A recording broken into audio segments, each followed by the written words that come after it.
মাদ্রাসাতে পড়তাম। মাদ্রাসা ছোট হইলে হুজুরে বলছে রুমটা ঝাড়ু দিয়ে যাইতাম মসজিদ। তারপর মসজিদটা ঝাড়ু দিতে গেছিলাম। তারপরে আমি বলছে আমার বিছানাটা ঝাড়ু দিয়ে দিই। তারপর বিছানা ঝাড়ু দিতে গেছি। তারপরে দরজাটা লাগাই লাইছে। তারপরে এরকম বেরিয়ে এলো আসল তথ্য, দোষীকে এবং কাকে গ্রেপ্তার করা হলো। এরকম একটি চাঞ্চল্যকর তথ্য আমরা সামাজিক গণযোগাযোগের মাধ্যমে আমরা বিভিন্ন সোশ্যাল মিডিয়াতে আমরা দেখতে পাচ্ছি।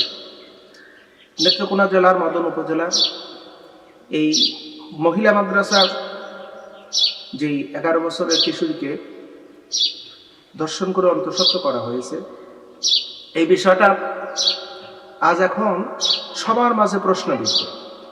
আসলে দোষীকে আমরা সোশ্যাল মিডিয়াতে একটা ভিডিও দেখেছি।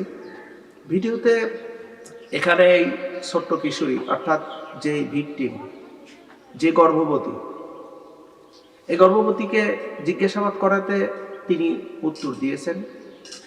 এখন আমাদের প্রশ্ন হলো, এই কি সেই ভিকটিম যার উপরে অমানবিক নির্যাতন করা হয়েছে?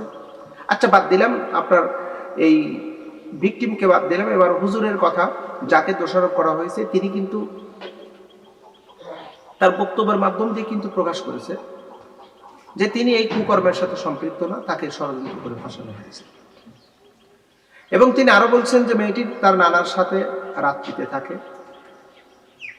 অতএব আমাকে দোষারোপ করার কোনো অপশন সুযোগ নেই। তো এখানে কিন্তু একটা সোর্স অফ পয়েন্ট অলরেডি কিন্তু প্রকাশ হয়ে গেছে। হুজুর যখন ফেসবুক লাইভে এসে তার বক্তব্য দিয়েছে, তার পরের দিন রাত্রিতে বক্তব্য দিয়েছে, আর সকালবেলায় সে গ্রেপ্তার হয়েছে। এখন গ্রেপ্তার সে মানে পুলিশটাকে র্যাব গ্রেপ্তার করেছে নাকি সে নিজেই আত্মসমর্পণ করেছেন, এই বিষয়টাও সন্দেহাতীত। এখন আমরা দেখতে পারলাম যে এই হুজুরকে গ্রেপ্তার করলো, এমনকি গ্রেপ্তার করেই রিমান্ড চাইল, 3 দিনের রিমান্ড মঞ্জুর করেছে। আসলে রিমান্ডে কি সত্য উদ্ঘাটন হয়? রিমান্ড ছাড়া কি সত্য উদ্ঘাটন করার এখানে অপশন নাই? যথেষ্ট পরিমাণ অপশন আছে। কারণ ডিএনএ টেস্ট করলেই এখানে কিন্তু এই সন্তানের বাবাকে এটা কিন্তু পরিষ্কারভাবে ফুটে উঠবে।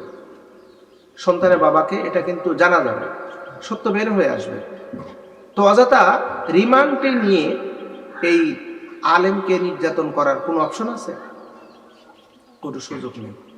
আমরা ফেনী জেলার একজন আলেম মোজাফফর, তার বিরুদ্ধে ঠিক এরকম ধর্ষণের অভিযোগ দেওয়া হয়, তার বিরুদ্ধে মামলা করা হয়, তাকে গ্রেপ্তার করা হয়, অথবা সে জেলখানার ভিতরে 1টা মাস থাকলো। থাকার পরে এখন যেই মহিলাকে কেন্দ্র করে মোজাফফরের উপরে তহমত চাপায় তাকে জেলে নেওয়া হলো, এই মহিলার সন্তানের পেটের ভিতর যে সন্তান আছে, এই সন্তানের এবার ডিএনএ টেস্ট করা হচ্ছে যে মিসিং হয় কিনা। এবার মিসিং করা হচ্ছে পর্যায়ক্রমে, সন্দেহাতীত। কাকে কাকে সন্দেহ হচ্ছে যে এই মেয়েটার পেটে যে সন্তান আছে, এই সন্তানের বাবা অমুক হতে পারে, তমুক হতে পারে। এবার টেস্ট করতে করতে এক পর্যায়ে ধরা পড়লো কি মেয়ের আপন বড় ভাই এই মেয়ের সাথে কুকর্ম করেছে, ডিএনএ টেস্টে ধরা পড়েছে।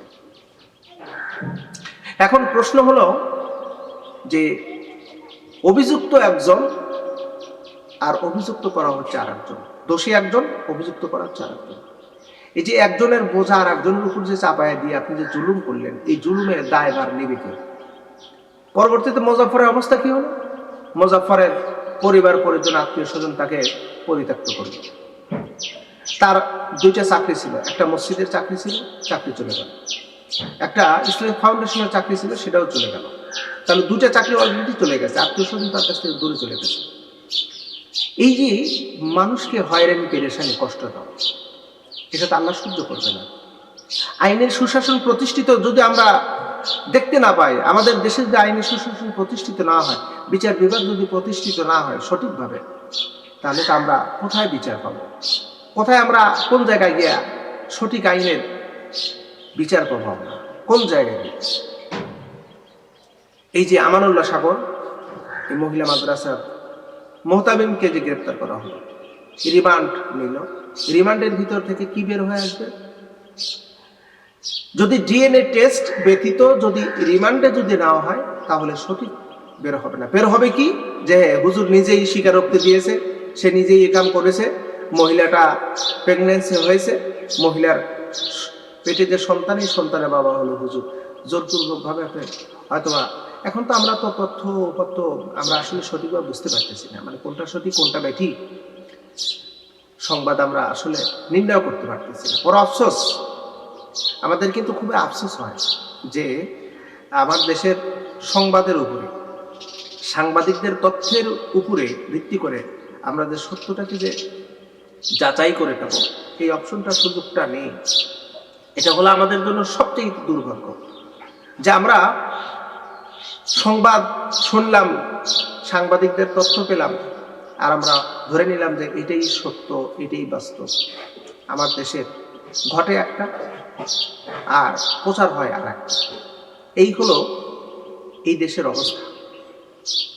তবে আমরা আমানুল্লাহ সাগরের ক্ষেত্রে সে যদি অপরাধী হয়, আমাদের কোনো কথা নেই, অপরাধী যেই হোক তাকে শাস্তি দেয়, কিন্তু নিরপরাধ ব্যক্তিকে শাস্তির আওতায় আনেন।